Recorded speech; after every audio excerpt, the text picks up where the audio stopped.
Praise the Lord. ഒരു നല്ല പ്രഭാതം കർത്താവ് നമുക്ക് വീണ്ടും ദാനമായി തന്ന ദൈവത്തിൻ്റെ ദയയ്ക്കായി ദൈവത്തെ സ്തുതിക്കുന്നു. അപ്പോസ്തലനായ യോഹന്നാൻ പത്മോസ് ദ്വീപിൽ വെച്ച് ദൈവം തന്നെ ഉന്നതമായ ഏറ്റവും ഉയരമുള്ള ഒരു പർവ്വതത്തിലേക്ക്, മലയിലേക്ക് തന്നെ ക്ഷണിച്ചു. ഇവിടെ കയറി വരിക എന്ന് പറഞ്ഞപ്പോൾ താൻ അങ്ങ് കയറി ചെന്നപ്പോൾ വെളിപ്പാട് പുസ്തകം 4-ാം അധ്യായത്തിൻ്റെ 1-ാം വാക്യത്തിൽ മുതൽ നാം വായിക്കുന്നത് തുറന്നിരിക്കുന്ന സ്വർഗം, അവിടെ ഒരു വാതിൽ തുറന്നിരിക്കുന്നത് യോഹന്നാൻ ദർശിക്കുകയുണ്ടായി. അതിനുശേഷം ദൈവത്തിന് സ്വർഗത്തിൽ നിന്നൊരു ശബ്ദം തനിക്ക് കേട്ടത്, ഇവിടെ കയറി വരിക, മേലാൽ സംഭവിപ്പാനുള്ളത് ഞാൻ നിനക്ക് കാണിച്ചു തരാം. താൻ വീണ്ടും കയറി ചെന്നപ്പോൾ അവിടെ ഒരു സിംഹാസനം ഇട്ടിരിക്കുന്നത് കണ്ടു. ആ സിംഹാസനത്തിൽ സൂര്യകാന്തത്തോടും പത്മരാഗത്തോടും സദൃശ്യമുള്ളതായ ഒരു വ്യക്തി അവിടെ ഇരിക്കുന്നത് തൻ്റെ കണ്ണുകൾ കൊണ്ട് കാണുകയുണ്ടായി.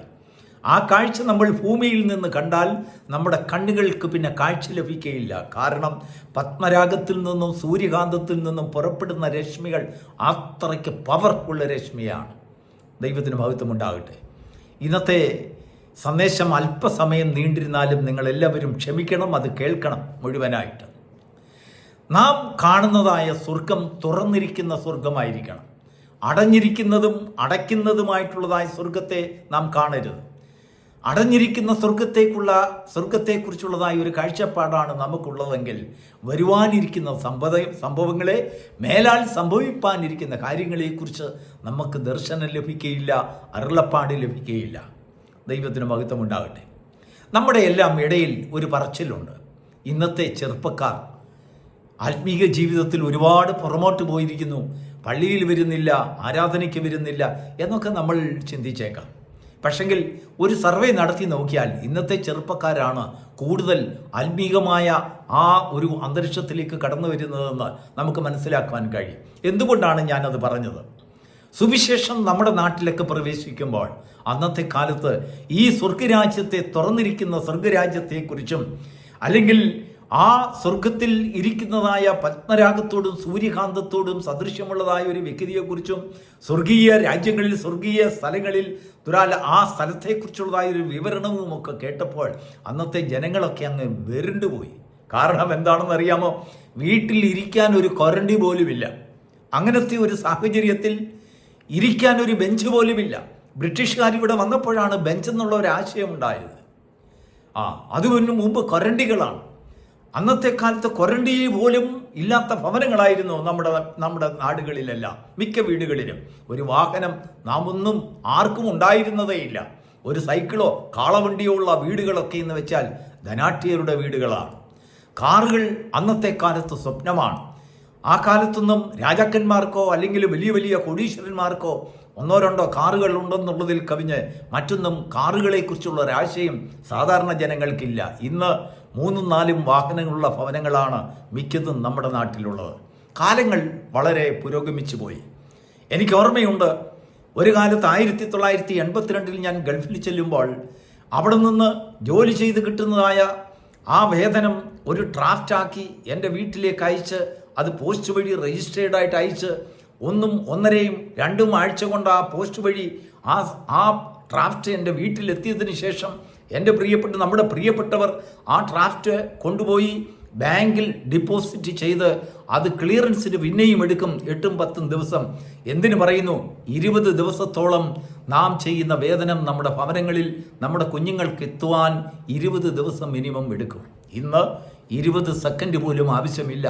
അത്രയ്ക്ക് വേഗതയോടുകൂടിയുള്ളതായ ഒരു ലോകത്തിലാണ് നമ്മൾ ജീവിക്കുന്നത്. 20 ദിവസവും 20 സെക്കൻഡും എവിടെ കിടക്കുന്നു? നമ്മൾ തന്നെ കണക്ക് കൂട്ടുക.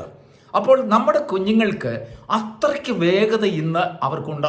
അവരുടെ ചിന്താഗതിക്ക്, ആശയത്തിന്, സ്വർഗത്തെക്കുറിച്ചുള്ളതായ ഒരു ചിന്താഗതിക്ക്, സ്വർഗത്തെക്കുറിച്ചുള്ളതായ ഒരു ആശയത്തിന്, അറിവിന് അവരിൽ നമ്മളെക്കാട്ടിലും വളരെ അധികം സ്പീഡുണ്ട്. നമ്മളത് കണക്കാക്കണം. നമ്മുടെ കുഞ്ഞുങ്ങൾ ഒരു പുതിയ ലോകത്താണ് ജീവിക്കുന്നത്. കഴിഞ്ഞ ദിവസം ഞാൻ വാർത്തയിൽ ഒരു കാര്യം, വളരെ എന്നെ ആകർഷിച്ചതായ ഒരു കാര്യം കേൾക്കുകയുണ്ടായി. നമുക്കറിയാം, ലോകത്തിലെ ഏറ്റവും വലിയ ധനികനായ എലോൺ മസ്ക് താൻ ഇൻട്രൊഡ്യൂസ് ചെയ്യുന്നതായ മാൻക്ലേവ് എന്ന് പറയുന്നതായ ഒരു റെയിൽവേ പാളം, ഭൂമിയുടെ അടിയിൽ കൂടെ ഒരു റെയിൽവേ പാളം സൃഷ്ടിച്ചിട്ട് അതിൽ കൂടെ 6000 കിലോമീറ്റർ സ്പീഡിൽ ട്രെയിൻ വരും. ചില ദിവസങ്ങളിൽ, ചില മാസങ്ങൾക്കുള്ളിലോ 1-2 വർഷങ്ങൾക്കുള്ളിലോ അങ്ങനെ ഒരു ട്രെയിൻ വരുവാൻ പോകുന്നു.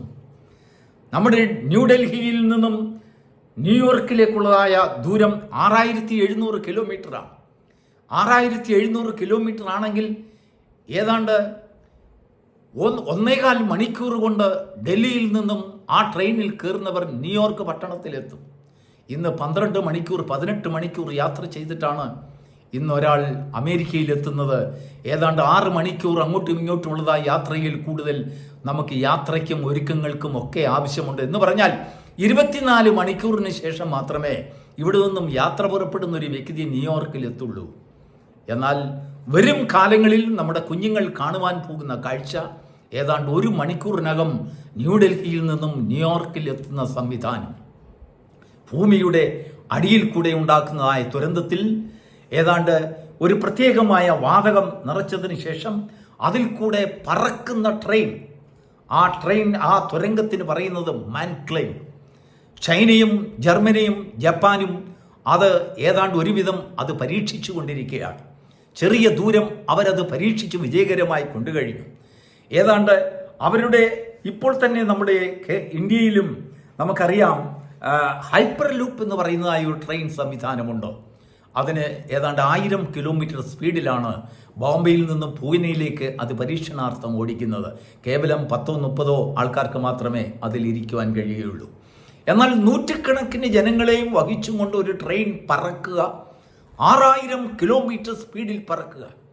അപ്പോഴാണ് അങ്ങനെയുള്ള ഒരു ലോകത്തിൽ വെച്ചാണ് കർത്താവ് താൻ ഗംഭീരനാദത്തോടും പ്രധാന ദൂതന്റെ ശബ്ദത്തോടും ദൈവത്തിൻ്റെ കാഹളത്തോടും കൂടെ സ്വർഗത്തിൽ നിന്ന് ഇറങ്ങി വരുന്നതായ കാര്യത്തെക്കുറിച്ച് നമ്മുടെ കുഞ്ഞുങ്ങളോട് നമ്മൾ പ്രസ്താവിക്കുമ്പോൾ, തുറന്നിരിക്കുന്ന സ്വർഗത്തെക്കുറിച്ചുള്ള ആശയം പറയുമ്പോൾ, നമ്മളുടെ കുരണ്ടി സുവിശേഷത്തിൻ്റെ അധിഷ്ഠിതമായിട്ടുള്ള സുവിശേഷം നമ്മുടെ കുഞ്ഞുങ്ങൾ അംഗീകരിക്കുകയില്ല. അവരുടെ ബുദ്ധി വർദ്ധിച്ചു കഴിഞ്ഞു. അവർ ഇപ്പോഴും കൊരണ്ടിയിലല്ല ഇരിക്കുന്നത്, അവർ പറക്കുന്ന ആശയങ്ങളിലാണ് ഇരിക്കുന്നത്. അവരുടെ വിദ്യാഭ്യാസ രീതികളെല്ലാം പുരോഗമിച്ചു കഴിഞ്ഞു. കമ്പ്യൂട്ടർ സംവിധാനത്തിലേക്കും ഇൻ്റർനെറ്റ് സംവിധാനത്തിലേക്കും 6G സംവിധാനത്തിൽ കൂടെ അവരുടെ സിസ്റ്റങ്ങളെല്ലാം പറന്നുകൊണ്ടിരിക്കുകയാണ്. നമ്മൾ വളരെ പിന്നിലാണെങ്കിലും, നമ്മുടെ ഇന്ത്യ രാജ്യം അല്ലെങ്കിൽ നമ്മുടെ കേരളം വളരെ പിന്നിലാണെങ്കിലും അതിവേഗത്തിൽ സഞ്ചരിച്ചുകൊണ്ടിരിക്കുന്ന ഒരു ലോകത്തിലേക്ക് മുന്നേറുവാൻ മുന്നിട്ട് നിൽക്കുന്ന, യാത്ര ചെയ്യുന്ന, ആവേശം കൊണ്ടു നിൽക്കുന്നതായ ഒരു പുതു യുഗമാണ് നമ്മുടെ മുഖത്ത്, നമ്മുടെ കുഞ്ഞുങ്ങളുടെ സമൂഹത്തിൽ നമുക്ക് കാണുവാൻ കഴിയുന്നത്. അവരോട് നമ്മൾ സുവിശേഷം പറയുമ്പോൾ അവർക്ക് വേണ്ടിയുള്ളതായ ഒരു സുവിശേഷം നമ്മൾ പറയുന്ന ആശയത്തിലും വ്യത്യസ്തമായിരിക്കണം. നമ്മുടെ കർത്താവ് നമ്മൾ കാണുന്നതായ കാഴ്ചപ്പാടിലും നമുക്കറിയുന്ന അറിവിലും മാത്രം നാം പറയുന്നതായ സുവിശേഷം പരിമിതപ്പെട്ടു കഴിഞ്ഞാൽ നമ്മുടെ കുഞ്ഞുങ്ങൾ ആ സുവിശേഷത്തെ അംഗീകരിക്കുകയില്ല. നോക്കൂ, തിരികല്ലിൽ പൊടിച്ചുകൊണ്ടിരിക്കുന്നതായ 2 സ്ത്രീകളെ കുറിച്ച് നമ്മുടെ കുഞ്ഞുങ്ങളോടൊന്ന് പറഞ്ഞു നോക്കൂ. ആ കുഞ്ഞുങ്ങൾ തിരികല്ല് കണ്ടിട്ടില്ല, അവർ ഉളക്ക കണ്ടിട്ടില്ല, ഉരല് കണ്ടിട്ടില്ല, ഓലമേഞ്ഞ കെട്ടിടങ്ങൾ കണ്ടിട്ടില്ല. അവർ കാണുന്നതെല്ലാം വളരെ വ്യത്യസ്തമായിട്ടുള്ളതായ സമൂഹമാണ്. അവർ കഴിക്കുന്നതായ ഭക്ഷണം നമ്മൾ കഴിക്കുന്ന ഭക്ഷണത്തെക്കാൾ വളരെ വിഭിന്നമാണ്. അവരുടെ ചിന്താഗതി, അവരുടെ വിദ്യാഭ്യാസം വളരെ വിചിത്രമായിട്ടുള്ളതായ ആശയങ്ങളിൽ ഊന്നിക്കൊണ്ട് വളരെ വിദ്യാസമ്പന്നമായ ഒരു ജീവിതത്തിലേക്ക് അവരെ തള്ളിവിടുന്നത് അല്ലെങ്കിൽ വഹിച്ചു കൊണ്ടുപോകുന്നതായ ഒരു ലോകത്താണ്. ദൈവത്തിന് സ്തോത്രം. ഒരു കാലത്ത് 1978 ഞാൻ ബോംബെ പട്ടണത്തിൽ ചെല്ലുമ്പോൾ, ഏതാണ്ട് ഒരു നാട്ടിൽ നിന്നും ഞാൻ അവധിക്ക് വന്നതിന് ശേഷം ഞാൻ ചെല്ലുമ്പോൾ ബോംബെയിലെ വർലിയിലുള്ളതായ ഗ്ലാക്സോ കമ്പനിയുടെ മുൻപിൽ വലിയൊരു ജനക്കൂട്ടം, ലാത്തി ചാർജും ഭയങ്കര സമരവും ഒക്കെ നടക്കുന്നു. എന്താണെന്ന് അന്വേഷിച്ചപ്പോൾ എന്താണെന്ന് അറിയാമോ? കമ്പ്യൂട്ടർ വേണ്ട, കമ്പ്യൂട്ടർ വേണ്ട, കമ്പ്യൂട്ടർ ലോകത്തെ പുറമോട്ട് വഹിച്ചുകൊള്ളുകയും അല്ലെങ്കിൽ ജോലി സാധ്യതകൾ കുറയ്ക്കും, കമ്പ്യൂട്ടർ ലോകത്തിന് അപകടകരമാണ് എന്നൊക്കെ അന്ന് ഉള്ളതായ ആശയത്തിൽ അല്ലെങ്കിൽ കമ്പ്യൂട്ടറിനെതിരായി അവിടെ സംഘടിപ്പിക്കുന്നതായ വലിയൊരു ഫാർമസ്യൂട്ടിക്കൽ ജീവനക്കാരുടെ സ്ട്രൈക്കാണ്.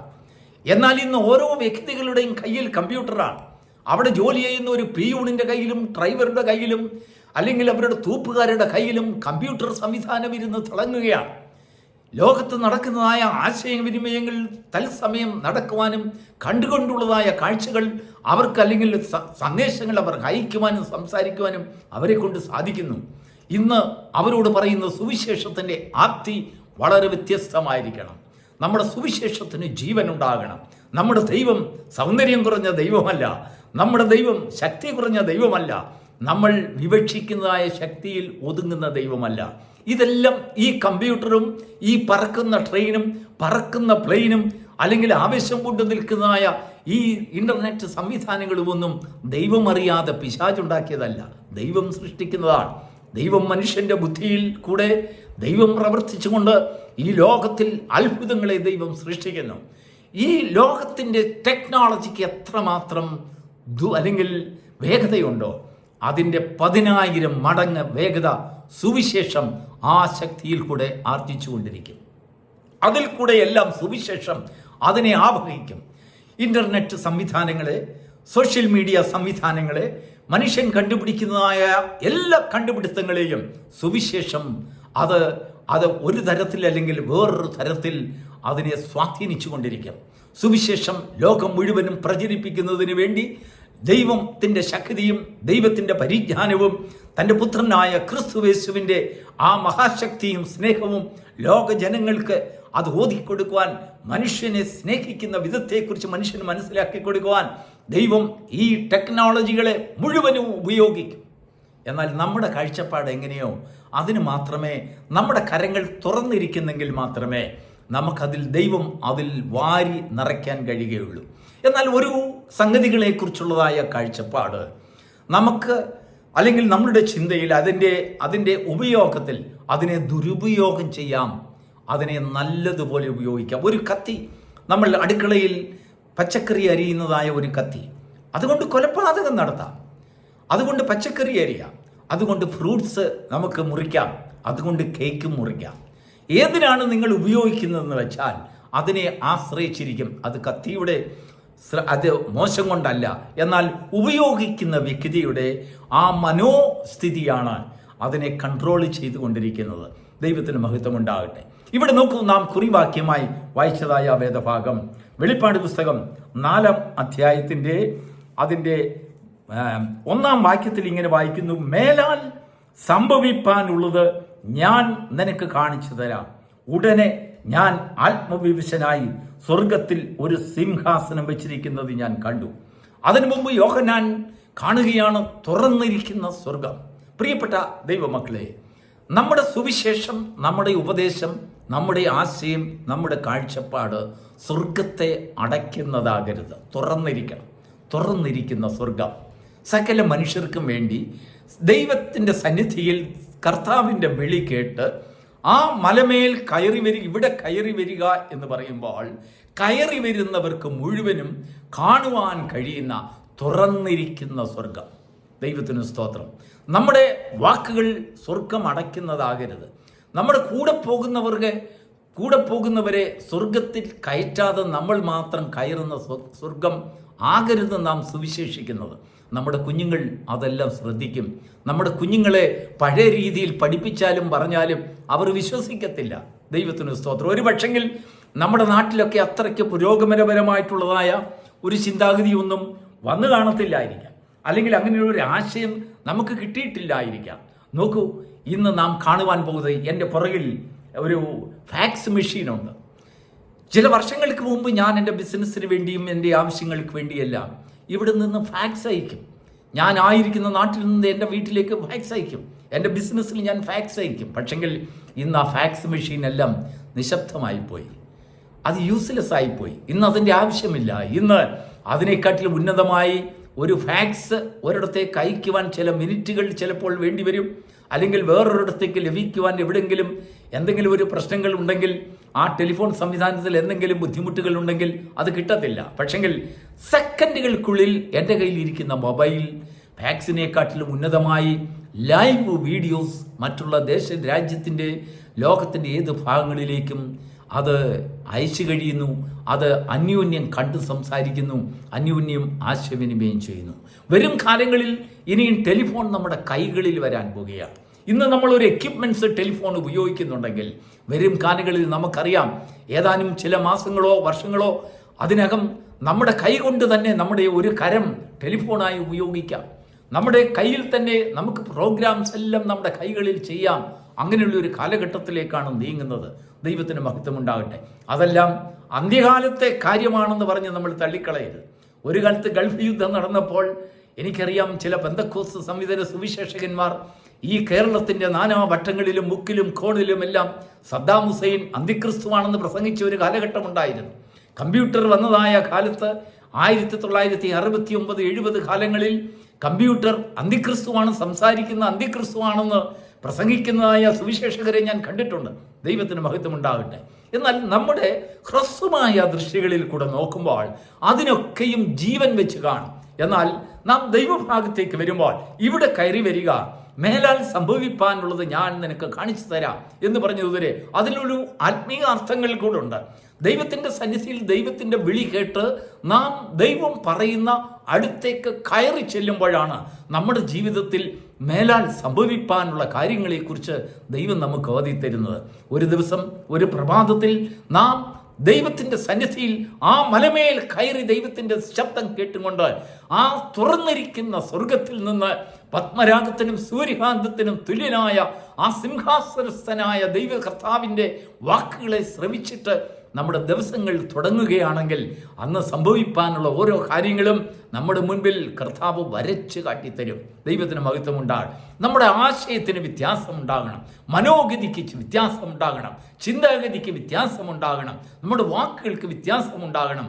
നമ്മുടെ അറിവിലും നമ്മുടെ പരിജ്ഞാനത്തിലും സുവിശേഷത്തെ ഒതുക്കരുത്, ദൈവത്തെ ഒതുക്കരുത്. ദൈവം അതിൽ നിന്നെല്ലാം വളരെ വ്യത്യസ്തനാണ്, അതീതനാണ്. സ്വർഗവും സ്വർഗസ്ഥലങ്ങളും എല്ലാം നമ്മുടെ ചിന്തയിലും നമ്മുടെ ഉപദേശത്തിലും നമ്മുടെ പഠനങ്ങളിൽ നിന്നെല്ലാം വ്യത്യസ്തമായിട്ടാണ് ദൈവികമായിട്ടുള്ള കാര്യങ്ങളൊക്കെയും. നാം അംശമായി മാത്രം, അപ്പോസ്തലനായ പൗലോസ് പറയുന്നു, ഇപ്പോൾ നാം അംശമായിട്ട് മാത്രമേ അറിയുന്നുള്ളൂ, കാണുന്നുള്ളൂ. അതിനുശേഷം പറയുകയാണ്, യോഹന്നാൻ അപ്പോസ്തലൻ പറയുന്നു, നാം എന്താകും ഏതാകുമെന്ന് ഇതുവരെയും അറിവായിട്ടില്ല. പക്ഷെങ്കിൽ ഒന്ന് നാം അറിയുന്നു, അവൻ വെളിപ്പെടുമ്പോൾ നാം അവനെ പോലെയാകും. അവൻ ഏത് രീതിയിലാണ് നമ്മളെ അതിനുവേണ്ടി നടത്തിക്കൊണ്ടിരിക്കുന്നതെന്ന് വെച്ചാൽ ആ രീതിയിൽ നമ്മെ മോൾഡ് ചെയ്യുവാൻ ദൈവത്തിന് സാധിക്കും. ദൈവത്തിൻ്റെ കരങ്ങളിൽ സമർപ്പിക്കപ്പെട്ട ജീവിതങ്ങൾ, ദൈവത്തിൻ്റെ ആലോചന ശ്രമിച്ചുകൊണ്ടുള്ളൊരു ജീവിതം, നമ്മുടെ പ്രഭാതങ്ങൾ, നമ്മുടെ സായാഹ്നങ്ങൾ ചെയ്യുമ്പോൾ നമുക്ക് വിജയകരമായ ഒരു ജീവിതത്തിന് അവകാശിയായി തീരുവാൻ കഴിയും. നമ്മുടെ തലമുറകളെ ദൈവത്തിൻ്റെ സന്നിധിയിൽ നിയന്ത്രിച്ച് നിർത്തുവാൻ ദൈവമുള്ളവരായി, ആശയങ്ങളുള്ളവരായി, അവരുടെ ദൃഷ്ടി പ്രകാശിപ്പിക്കപ്പെട്ടവരായി, സുവിശേഷത്തിൻ്റെ സത്യത്തിലും ആഴത്തിലും അവരെ നിബദ്ധരായി കൊണ്ടുപോകുവാനുള്ളതായ കഴിവ് മാതാപിതാക്കളായ നമുക്കുണ്ടായിരിക്കണം. നമ്മളതിന് മാർഗദർശികളായിരിക്കണം. അങ്ങനെയാണ് കുടുംബത്തിൽ, ജീവിതത്തിൽ സമാധാനം കൈവരുന്നത്. God bless you.